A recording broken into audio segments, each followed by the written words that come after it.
पूरी सखी जी कह रही, अब तो मेरे मन को सदैव नवनिवृत्त निकुंज में ही वास करना अच्छा लगता है, जहां हमारी जुगल जोरी सरकार अद्भुत प्रेम सुख की वर्षा कर रही, वही मेरा मन अब रम गया। क्यों, क्या रस मिला? बोले युगल सरकार की रूप माधुरी का निरंतर पान करके मन उन्मत्त हो गया। और श्रवणेन्द्री तो पूछो मत, जब रसमयी बातें युगल सरकार करते हैं, एक एक अक्षर में परमानंद रस टपकता है, वो जब श्रवणेन्द्री से सुनते हैं निहाल हो गए। मन नवनिवृत्त निकुंज में वास कर रहा, नेत्रेंद्री रूप रस का पान कर रही युगल सरकार के, श्रवणेन्द्री श्री प्रियालाल जो परस्पर रसमयी वार्ता कर रहे हैं वो सुनकर निहाल हो रही, और शरीर दिनचर्या सब कैसे हो रही? बोले उपटन मज्जन भोग आरती। प्रियालाल के श्रीअंगों में उपटन लगाना, फिर मज्जन स्नान कराना, फिर वस्त्र धारण कराना, फिर श्रृंगार कराना, फिर भोग लगाना, फिर आरती, और ये सब बाद में हमें प्रसादी मिली। वस्तु प्रसादी लहिबो। मन कभी उबता नहीं? बोले नहीं। क्यों? क्योंकि यहां सब कुछ नया नया है, पुराना कुछ रहता ही नहीं। इतना आनंद, इतना उत्साह प्रतिपल बढ़ता है जब मन नवनिवृत्त निकुंज में रहता है। जागृत में तो सवाल ही नहीं कोई चाह पैदा हो जाए, बोले स्वप्न में भी कोई चाह नहीं। अपने आराध्य देव के सिवा और कोई स्वप्न में भी चाहत ना हो, तब माना जाता है निष्ठावान पुरुष। भोरी सखी कह रही हैं, बस एक ही उपाय है, राधा राधा राधा राधा, निरंतर नाम रटो तो तुम्हारा मन नवनिवृत्त निकुंज में वास करने लगेगा। जहां मन वहीं उपस्थिति मानी जाती है। आठों पहर प्रियालाल की सेवा में हमारा मन समर्पित हो जाए, यही भक्ति की परम सिद्धि है। श्रीपाद प्रबोधानंद जी महाराज कह रहे हैं, उसने ऐसे कुकर्म किए कि ऐसे भाग्य का निर्माण होगा जो नरक भोगेगा, दुर्गति। पर आश्चर्य की बात कि उसको सुनने को मिल गया राधा इति सिद्ध मंत्रम, पराविद्या, राधा राधा ऐसा सुनने को मिल गया कि आप जपो। और उसने शुरू कर दिया द्व्यक्षर मुच्चार्यम, राधा राधा राधा। तो कह रहे किम न सिद्धेयम, उस कुकर्माचरण करने वाले सर्वधर्महीन को जब राधा नाम सुनने को मिला और राधा नाम जपना प्रारंभ कर दिया, तो बोले अब कौन सी सिद्धि नहीं प्राप्त हो जाएगी उसको। तो हे वृंदावन धाम, आपसे प्रार्थना है कि मुझ पापी को स्वीकार कर लो, अर्थात अखंड वास दे दो, कभी मुझे वृंदावन से बाहर मत करना। अब एक ही भरोसा है कि राधा राधा रटते हुए वृंदावन की गलियों में हमारे प्राण पूरे हो जाएं, शरीर पूरा हो जाए तो हमें श्री जी मिल जाएंगी। वृंदावन धाम, राधा नाम का प्रभाव, और कोई साधन में हमें विश्वास नहीं कि मुझ जैसे धर्माचरणहीन, स्वतंत्र इंद्रियां, शास्त्र गुरु संत की अधीनता ना स्वीकार करके मनमानी आचरण करने वाले का अब और कोई उपाय से उद्धार हो सकता है? नहीं, एकमात्र राधा नाम और वृंदावन धाम का आश्रय और वास। चलते हैं महामहिम सनक सनंदन सनातन सनत कुमार जी और बहुत से ब्रह्म ऋषि महापुरुष जन विराजमान हैं। श्रीमद् भागवत के महात्म का वर्णन किया। कथा में जब बैठे तो मलमूत्र का वेग हमको कथा से हटा ना सके, ऐसा कुछ खान पान की व्यवस्था रखनी चाहिए। श्रोता जितना चित्त लगा के सुनेगा उतना ही कथा का प्रभाव उसके ऊपर पड़ता है। यदि वो निराहार रहकर भगवान की चर्चा सुने, अच्छा है, पर यदि व्याकुलता भूख की हो रही, प्यास की हो रही, तो जल पी लेना चाहिए, उचित भोजन पा लेना चाहिए, क्योंकि चिंतन कथा का होना चाहिए, भगवान का होना चाहिए, भोजन का नहीं। जो भगवान की महामहिम भक्ति में रत हैं, ऐसे वैष्णवों की यदि निंदा करेगा गुरुद्रोह करेगा, महापुरुषों का अपमान करेगा तो कथा सुनने पर भी उसे लाभ नहीं मिलेगा। सूत जी कहते हैं, शौनक जी यूं कहकर महामुनि सनकादि ने 1 सप्ताह तक श्रीमद् भागवत की कथा सुनाई, जो परम पवित्र भगवत भक्ति प्रदान करती है। अगर मोक्ष चाहे तो मोक्ष प्रदान करती है, अगर सर्व पाप नाश चाहे तो सर्व पाप नाशिनी है। देवर्षि नारद जी जब 7 दिन पूरी कथा हुई तो हाथ जोड़कर कहा, हे भगवत स्वरूप सनक सनंदन सनातन सनत कुमार, आपने मुझे धन्य कर दिया भगवान की पावन चर्चा सुनाकर। आज मेरे हृदय में भगवान श्री हरि के प्रति अगाध प्रेम बढ़ रहा है। आपने जो भगवत चर्चा सुनाई, मैं सब साधनों में सर्वश्रेष्ठ साधन मानता हूं भगवान श्री वृंदावन बिहारी श्री कृष्णचंद्र जी की प्राप्ति का भगवत चर्चा सुनी जाए। सूत जी कह रहे, नारद जी कथा समाप्त होने पर सनक सनंदन सनातन सनत कुमार की यूं स्तुति कर ही रहे थे कि देखा शोरगुल मच गया, पीछे से सब खड़े होने लगे। तो दृष्टि गई, कौन आ रहा है? भगवान सुखदेव जी पधार रहे। एक ऊंचा आसन विराजमान किया गया, उसमें श्री सुखदेव जी को लाके विराजमान किया। देवर्षि नारद आदि बड़े बड़े ऋषियों ने पूजन किया। जब सब सुख पूर्वक बैठ गए, भगवान श्री सुखदेव जी ने कहा, मेरी वाणी सुनिए।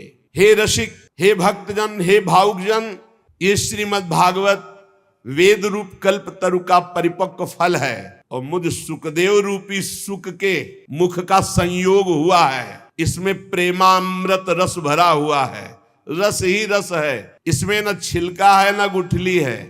पियो, खूब पियो, अपनी श्रवणेंद्री से ये भगवत चर्चा रूपी महाअमृत रस का खूब पान करो, बार बार पान करो। इसकी रचना भगवान श्री कृष्ण द्वैपायन व्यासदेव जी ने की है। इसमें निष्काम परम धर्म का निरूपण है। इसमें बहुत जल्दी शुद्धंताकरण होकर सत्य वस्तु का बोध हो जाता है।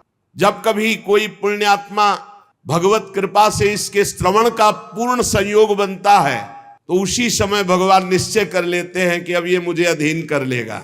श्रीमद् भागवत श्रवण मात्र से भगवान अधीनता स्वीकार कर लेते हैं। ये विशुद्ध ज्ञान का भी इसमें वर्णन है, भक्ति का भी वर्णन है, वैराग्य का भी वर्णन है। कोई श्रवण करे या कोई गायन करे और दोनों मनन करे तो निश्चित जीवन मुक्ति स्थिति श्रीमद् भागवत प्रदान कर देती है। ये रस केवल मृत्यु लोक में है, न स्वर्ग में है, न सत्यलोक में, न अन्य लोकों में। इसलिए खूब पान करो अपनी श्रवण इंद्री से इस भगवत रस का। सूत जी कहते, श्री सुखदेव जी महाराज ये कह ही रहे थे कि उसी समय और कोलाहल हो गया। जैसे श्री सुखदेव जी के आने पर कोलाहल हुआ था, सबकी दृष्टि गई तो देखा अपने पार्षदों के सहित बनमाली भगवान श्री कृष्ण मध्य में सभा के प्रकट हो गए। कोलाहल बंद ही नहीं हो रहा था। इतने में देखा तो भगवान महादेव जी उमा सहित, फिर देखा तो भगवान ब्रह्मा जी। अरे आनंद ही आनंद। अब तो कीर्तन आरंभ हुआ। पूजन के बाद भगवान बहुत प्रसन्न हुए और कहा, तुम सबकी हमारे प्रति जो प्रियता, हमारे लीला चरित्र के प्रति प्रियता और ये कीर्तन, इससे मैं तुम्हारे अधीन हो गया हूं।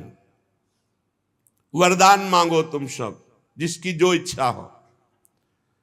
भगवान के वचन सुनकर समस्त सभा बहुत प्रसन्न हुई। प्रेमार्ध चित्त से सबने हाथ जोड़कर कहा, भगवान हमारी यही प्रार्थना है कि भविष्य में जहां कहीं भी आपकी कथा हो, आपकी चर्चा हो, आप पार्षदों सहित अवश्य पधारें। भगवान भी वचन देते हैं, जहां भगवत चर्चा होगी भगवान विराजमान है। इसके पश्चात नारद जी ने भगवान तथा उनके पार्षदों को प्रणाम किया। फिर सुखदेव आदि तपस्वियों को नमस्कार किया।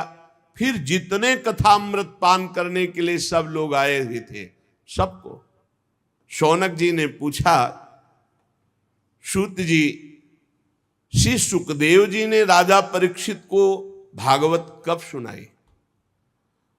आपने बताया गोकर्ण ने धुंधकारी को सुनाई, तो कब? और सनकादि ने नारद जी को सुनाई तो कब, ये मेरी जानने की इच्छा है।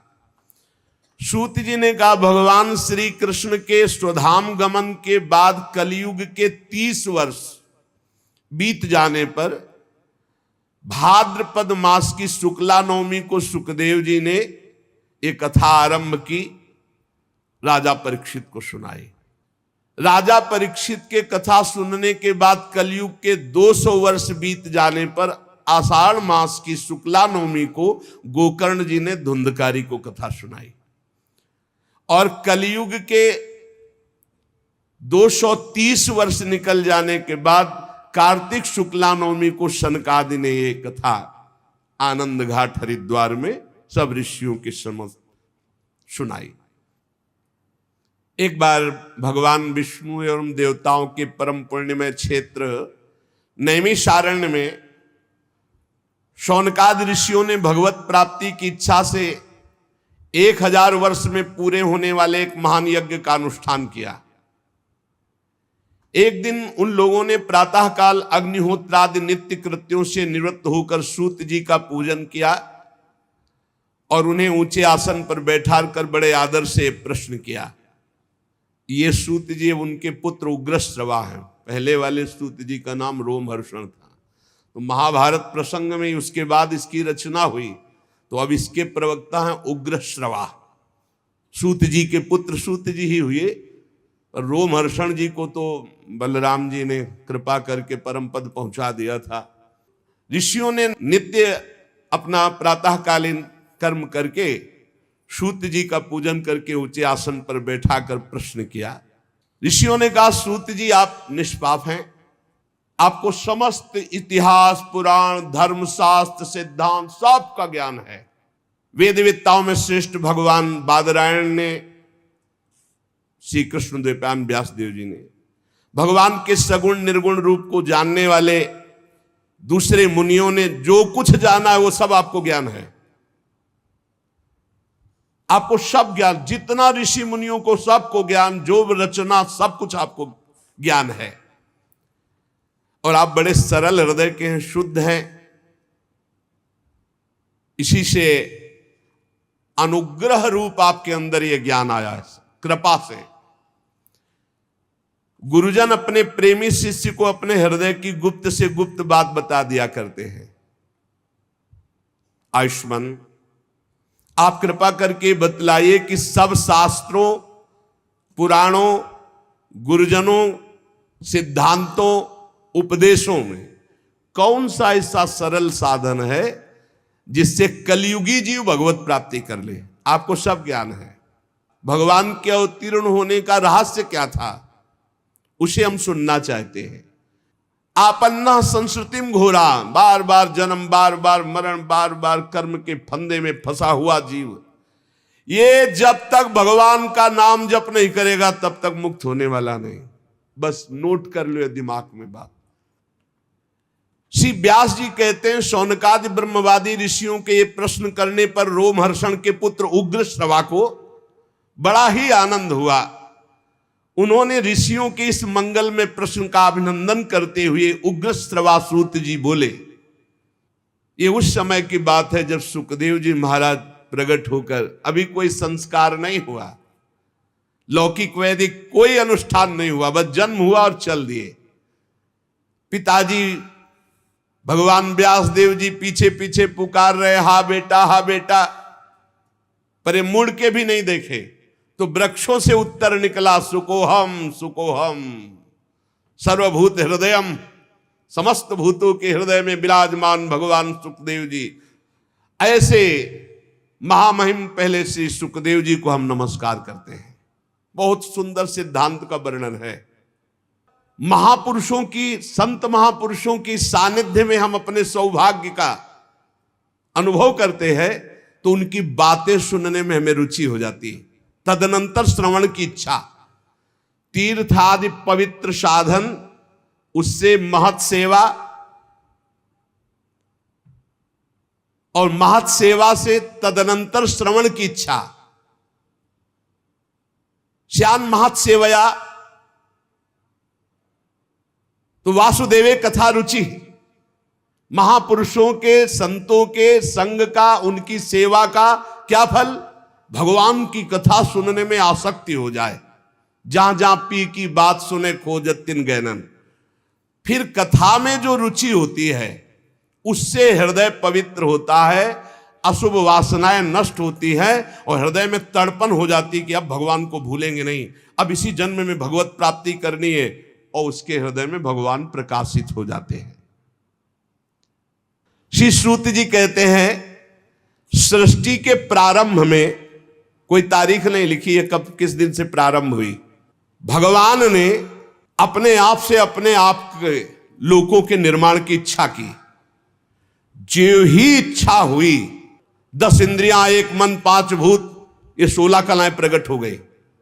5 कर्मेंद्री, 5 ज्ञानेंद्री, 10 इंद्रियां, 1 मन, वही अंतःकरण चतुष्टय कहा जाता है। निश्चय के कारण बुद्धि, चिंतन के कारण चित्त, क्रिया स्वीकृति के कारण अहंकार, वस्तुतः 1 मन ही अंतःकरण है। और 5 भूत जिनसे शब्द, स्पर्श, रूप, रस, गंध, आकाश, वायु, अग्नि, जल, पृथ्वी, ये भगवान ही बन गए। जब शब्द, स्पर्श, रूप, रस, गंध के मूल पंचभूत तो उनमें जल भी है, अब वो जल में शयन करने लगे। योग निद्रा का विस्तार कर लिया। कुछ समय बाद उनकी नाभि से वही इच्छा जो मैं बहुत रूपों में हूं, वो एक कमल बनकर के प्रकट हुई। और उस कमल में जो प्रकट हुए प्रजापतियों के अधिपति भगवान ब्रह्मा जी प्रकट हुए। चारों तरफ देखा 4 मुख, और उन्होंने दिव्य दृष्टि से ब्रह्मा जी के पास जो थी देखना शुरू किया कि मैं कौन, कहां, कैसे कैसे आ गया, मैं कौन हूं। भगवान से बड़ी प्रार्थना की। भगवान के उस विराट रूप अंग प्रत्यंग में ही समस्त लोकों की कल्पना हुई। समस्त लोग भगवान में ही विराजमान है। हजारों सिर, हजारों कान, हजारों आंखें, हजारों नासिका, हजारों मुकुट, वस्त्र, कुंडल, आभूषण, सब यही भगवान का विराट रूप है। इसी से अनेक अवतारों का प्रादुर्भाव होता है। ये छोटे छोटे अंश से देवता, पशु, पक्षी, मनुष्य आदि योनियों की सृष्टि, ये सब इसी से विराट पुरुष से हुई है। सबसे पहले कमल, कमल से ब्रह्मा, और फिर ब्रह्मा जी ने जो पहली सृष्टि की तो सबसे पहले इस सृष्टि में प्रकट हुए सनक, सनंदन, सनातन, सनत कुमार। दूसरी बार इस संसार कल्याण के लिए समस्त यज्ञों के स्वामी उन भगवान ने जो रसातल में पृथ्वी विराजमान थी उसको लाने के लिए 12 अवतार धारण किया। ऋषियों की सृष्टि में देवर्षि नारद के रूप में 3रा अवतार धारण किया। फिर धर्म पत्नी मूर्ति के गर्भ से नर नारायण के रूप में भगवान ने 4था अवतार लिया। 5वें अवतार में भगवान ने सिद्धों के स्वामी कपिल के रूप में अवतार लिया। अनुसुईया के वर मांगने पर 6ठे अवतार में अत्रि की संतान दत्तात्रेय के रूप में भगवान प्रकट हुए। इस अवतार में उन्होंने अलर्क और प्रहलाद आदि को ब्रह्म ज्ञान का उपदेश किया। 7वीं में रुचि प्रजापति की आकुति नामक पत्नी से यज्ञ के रूप में भगवान ने अवतार ग्रहण किया। अपने पुत्र याम आदि देवताओं के साथ स्वयंभू मनवंतर की रक्षा की। राजा नाभ की पत्नी मेरु देवी के गर्भ से ऋषभ भगवान के रूप में अवतार हुआ, जिनके पुत्र भरत जी, जो जड़ भरत जी कहलाए गए। ये 8वां अवतार भगवान का ऋषभ देव के रूप में। ऋषियों की प्रार्थना से 9वीं बार वे राजा पृथु के रूप में अवतीर्ण हुए। शौनकादि ऋषियों, इस अवतार में उन्होंने पृथ्वी से समस्त औषधियों का दोहन किया। चाक्षुष मनवंतर के अंत में जब सारी त्रिलोकी समुद्र में डूब रही थी, तब भगवान ने मत्स्यावतार धारण किया, जो 10वां अवतार है। फिर भगवान ने जिस समय देवता और दैत्य समुद्र मंथन कर रहे थे, उस समय 11वां अवतार धारण किया, कच्छप रूप, जो मंदराचल को अपनी पीठ पे धारण किया। फिर उसी समुद्र मंथन में 12वीं बार धनवंतरी के रूप में अमृत कलश लेकर समुद्र से प्रकट हुए। फिर वही उसी समय 13वीं बार मोहिनी रूप धारण करके दैत्यों को मोहित करके देवताओं को अमृत पान कराया। फिर भगवान ने जो 14वीं बार अवतार लिया वो बड़ा ही भयंकर रूप था, नरसिंहावतार। अत्यंत बलवान दैत्यराज हिरण्यकश्यप की छाती अपने नखों से फाड़ डाली, जैसे चटाई फाड़ डाली। 15वीं बार वामन का रूप धारण करके भगवान दैत्यराज बलि के यज्ञ में गए। अंदर से चाहते थे त्रिलोकी का राज्य, परंतु मांगी उन्होंने केवल 3 पग पृथ्वी। भगवान का 16वां अवतार हुआ परशुराम अवतार। इसके बाद 17वें अवतार में सत्यवती के गर्भ से पराशर जी के द्वारा वे श्री कृष्ण द्वैपायन भगवान व्यासदेव जी के रूप में अवतीर्ण हुए। 18वीं बार देवताओं का कार्य संपन्न करने की इच्छा से राजा राम के रूप में भगवान ने अवतार धारण किया। 19वें और 20वें अवतार में यदुवंश में बलराम और श्री कृष्ण के नाम से भगवान का अवतार हुआ। इसके बाद कलयुग आ जाने पर मगध देश बिहार में देवताओं के द्वेषी दैत्यों को मोहित करने के लिए अजन के पुत्र रूप में भगवान का बुद्धावतार।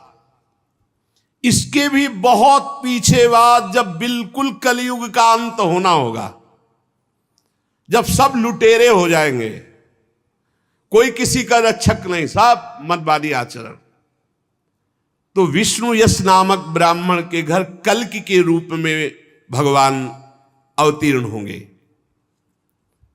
यहां 22 अवतारों की गणना की गई, परंतु भगवान के 24 अवतार प्रसिद्ध हैं। कुछ विद्वान 24 की संख्या यूं पूर्ण करते हैं। रामकृष्ण के अतिरिक्त 20 अवतार तो उपयुक्त हैं ही, शेष 4 अवतार भगवान श्री कृष्ण के ही अंश हैं। स्वयं श्री कृष्ण तो पूर्ण परमेश्वर हैं, वे अवतार नहीं अवतारी हैं, अतः श्री कृष्ण को अवतारों की गणना में नहीं गिनते। उनके 4 अंश, एक तो केश का अवतार, दूसरा सुतपा तथा प्रश्नि पर कृपा करने वाला अवतार, तीसरा संकर्षण और चौथा परब्रह्म। इन चारों अवतारों से विशिष्ट 5वें साक्षात भगवान वासुदेव। दूसरे विद्वान ऐसा मानते हैं कि 22 अवतार तो प्रयुक्त हैं। इनके अतिरिक्त 2 अवतार और हैं, हंसावतार और हयग्रीव अवतार। ऐसे भगवान के 24 अवतार होते हैं।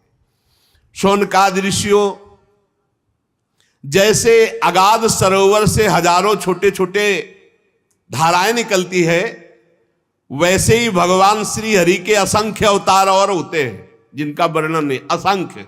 वो अपने भक्त के लिए कभी कोई अवतार धारण कर सकते हैं। जैसे द्रौपदी के लिए चीर अवतार धारण किया, कहां लिखा है? द्रौपदी के लिए चीर अवतार तो 24 में थोड़ी है। बोले असंख्य अवतार, जब जरूरत पड़े भक्त के लिए तब वो तुरंत अवतार धारण करते हैं, अंतर ध्यान हो जाते हैं।